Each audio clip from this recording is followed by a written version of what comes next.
Welcome to Paladin's training video series.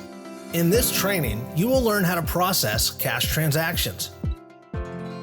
If the invoice quote module is not already open, press Alt-1 or click this button. Scan an item's barcode.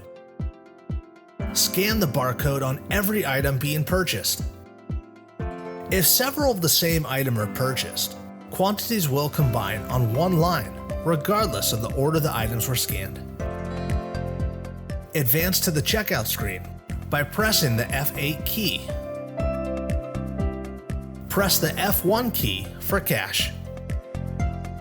Enter the cash amount received from the customer and press Enter. The Change Due message will appear. A receipt will print and an email detailing the sale will be sent to the customer. If desired, press the number corresponding to options shown in the Print Another Copy message box. Press Enter to continue with the next customer.